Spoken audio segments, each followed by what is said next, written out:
아버지를 따라 낯선 병실에 들어섰을 때 처음 마주한 장면을 나는 지금도 잊지 못한다. 그곳은 평범한 2인용 병실이었고 침대와 서랍장을 제외한 모든 것이 흰색이었다. 아버지는 침대가에 앉아 누워있는 환자의 얼굴을 닦아주고 있었다. 어미가 다친 새끼를 들여다보는 표정이다.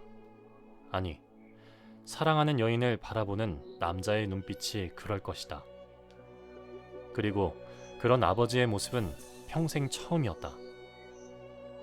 네 어머니시니? 앨런의 말에 나는 무거운 입을 열었다. 내 어머니는 6살 때 돌아가셨어. 아버지는 그때부터 혼자였다고! 내지르듯 말하고 나는 병실을 빠져나왔다. 아버지가 간호하고 있는 환자가 누구인지 알고 싶지 않았다. 알 필요도 없었다. 지난 20여 년 동안 아버지가 간호해온 여인이 누구인지 관심 없다는 것을 증명이라도 하듯 나는 곧 놈의 병실로 돌아왔다. 오후 내내 놈을 괴롭히고 또 괴롭혔다.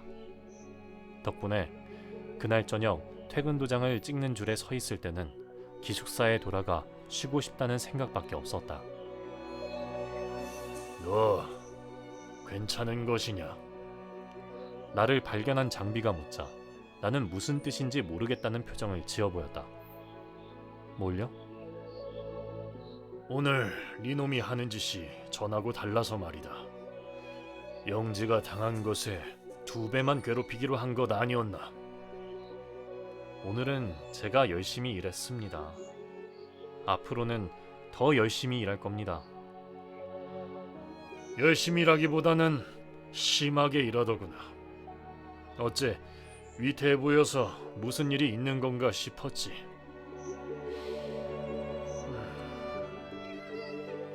별일 없다면 됐다. 장비는 잠시 나를 바라보다 말을 이었다.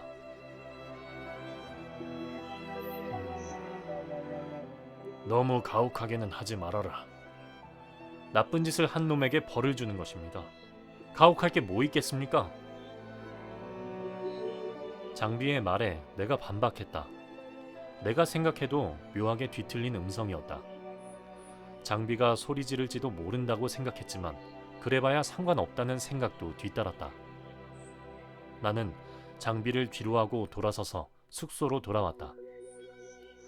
머릿속은 마구 헝클어져 있었으며 생각은 꼬일 대로 꼬여 결론이 없었다. 그 생각을 따라가려는 노력조차도 버거웠다. 나는 숙소 안 침대 위에 지칠 대로 지친 몸을 눕혔다.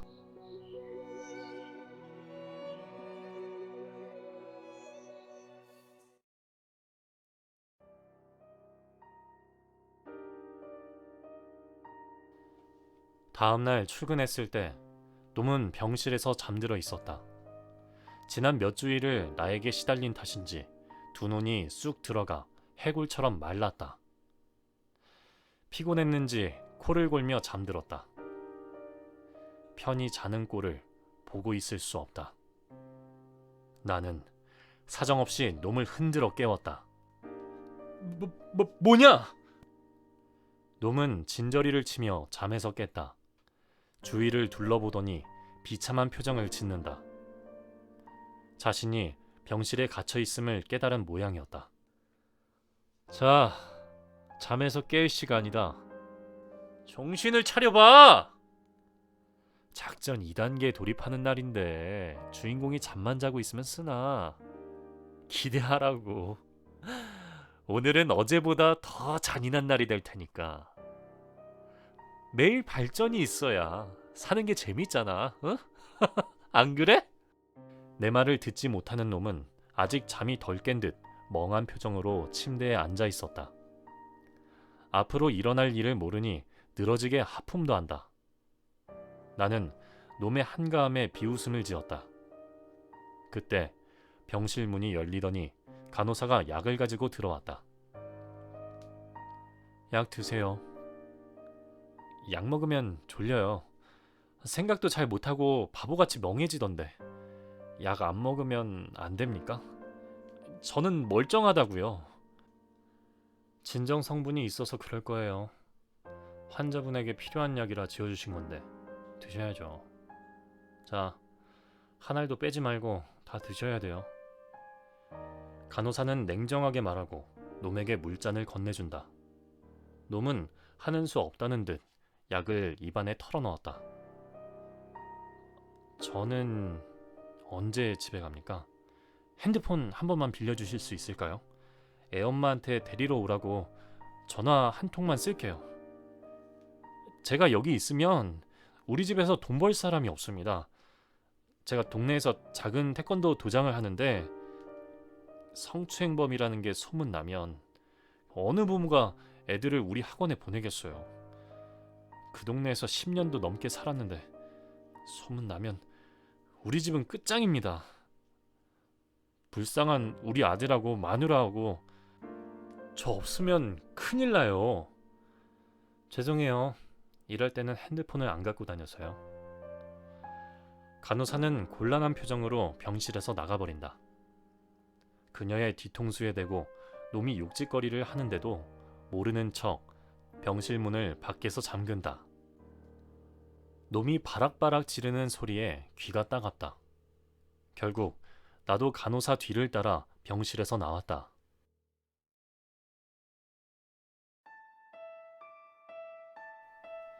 병실에서 나온 간호사는 다른 간호사와 이야기 중이었다. 환자분은 모르는 것 같은데. 모르는 게 약이지. 지금이라도 알아봐. 당장 나가겠다고 얼마나 난리를 치겠어. 아이고, 가정폭력에 거의 10년을 시달렸다는데 지금이라도 이혼이 되어서 다행이에요. 아이도 엄마랑 떠난다니 다행이고. 저 덩치를 봐요. 사모님하고 애를 샌드백 두드리듯 했대요. 거기에다 성추행범이라니. 간호사는 말을 하다 말고 끔찍하다는 듯 전신을 부르르 떨었다. 환자분 직업이 뭐였지? 태권도 도장 관장이었나? 그러게, 체력 단련은 도장에서 했어야지. 집에서 마누라랑 애 데리고 하면 되나? 두 사람은 이야기를 나누며 복도를 걸어 저만큼 멀어졌다. 나는 작아지는 그들을 한동안 응시하고 있었다. 놈은 곧 가족도 일도 돈도 명예도 하나씩 잃게 될 것이었다. 나는 눈을 감았다. 비오던 밤 영지를 뒤쫓던 놈의 그림자와 아내에게 폐악 부리던 벌건 눈동자가 겹쳐졌다. 멀지 않은 미래에 놈은 가진 것을 다 빼앗기고 혼자 남게 되겠지. 그런 후 선물을 하나 줄 생각이었다. 세상에서 가장 무겁고 끔찍한 외로움이라는 선물을. 기다려. 곧 그렇게 될 테니. 나도 모르게 입꼬리가 씩 올라간다. 쥐난, 기분 좋은 일 있어? 어디선가 나타난 앨런이 나를 불렀다. 그는 한 손에 반쯤 마신 맥주잔을 들고 있었다. 너 근무 시간에 술 마시는 거냐? 내 말에 그는 오히려 맥주잔을 들어 보였다. 담당하던 일이 없어졌거든. 오늘 할 일이 없어서 술 한잔 마시고 있는 거야. 네가 담당하던 발레리나 말이야? 그 거식증으로 고생한다던? 예스. 결국 오늘 저승으로 떠났어. 난 말이야, 식신부서에서 일하는 게 정말 힘들어. 매번 제대로 일 못했다고 사유사랑 심할서 쓰는 것도, 선임한테 깨지는 것은 견딜만 해. 그런데 내 의뢰인이 고통스러워하다 결국 세상을 등지는 꼴까지 보게 되니까 괴로워. 그렇다고 근무 시간에 술 마시다 징계라도 받으면 어쩌려고 그래. 징계? 어떤 징계라도 이만큼 괴로울까? 차라리 징계를 받고 다른 부서로 보내줬으면 좋겠다. 그럴 수 있다면 무슨 짓이라도 하겠어. 앨런의 말에 대꾸할 기분이 아니다. 나는 발길을 돌려 영지를 괴롭히던 놈이 있는 병실로 들어갔다. 야, 박진환! 내 말에 대답도 없이 가는 거냐? 내 뒤를 따라온 앨런이 소리 질렀다. 징징대는 어린애 상대할 기분 아니야. 네 동기들은 모두 승진하고 너만 남아서 창피하다고 솔직히 말하지 그래. 괜히 발레리나 핑계대지 말고. 내 말에 앨런의 주먹이 내 얼굴을 강타했다. 휘청, 내 몸이 뒤로 밀렸다. 앨런이 내 멱살을 잡고 덤볐다. 나이값도 못하는 유치한 놈아! 뭐라고? 다시 한번 말해봐.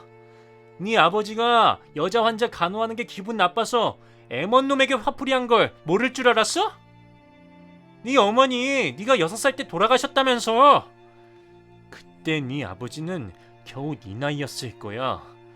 그 이후 길고 긴 세월 동안 네 아버지도 사람인데 사랑 한 번 없었겠어? 사춘기도 아니고 30이 다 된 주제에 그런 걸 이해 못하고 징징대는 꼴이 정말 웃기다. 네가 뭔데 떠들어? 네가 뭘 알아? 나도 앨런의 얼굴에 주먹을 날렸다. 앨런의 균형이 흐트러진다. 2발 3발 옆으로 밀리더니 와장창 병실에 놓인 서랍장 위로 엎어졌다. 그 바람에 침대에 누워 비실비실 졸고 있던 영지의 스토커가 벌떡 잠에서 깨어났다. 아이고, 또 귀신이 왔나 보네. 잠을 잘 수가 없어. 헛것이 보이고 내가 손을 안 대도 막 물건이 넘어가니. 내가 미친 건가? 아님 세상이 미친 건가? 놈은 중얼거리며 침대 옆에 있는 콜벨을 눌렀다. 곧 달려온 간호사에게 이 서랍장 제가 손도 안 댄 겁니다. 서랍장이 저절로 넘어간 거예요. 정말입니다. 제가 미친 걸까요? 저 좀 도와주세요. 오, 네. 그런다. 난감한 얼굴로 어디론가 전화하고 있는 간호사 곁에서 나와 앨런은 아직도 서로 마주보며 씩씩대고 있었다. 얼굴이 벌개진 앨런이 나를 향해 또 한 방 날리려 할 때였다. 둘 다 그만들 해라. 한 대만 더 치면 내가 두 놈 다 때려 눕혀줄 테니까. 바닥에 누워서 반성문 쓰고 싶은 놈은 언제든 환영이다. 장비였다. 그는 돌망치 같은 손으로 우리를 갈라놓더니 질질 끌고 병실 밖으로 나갔다.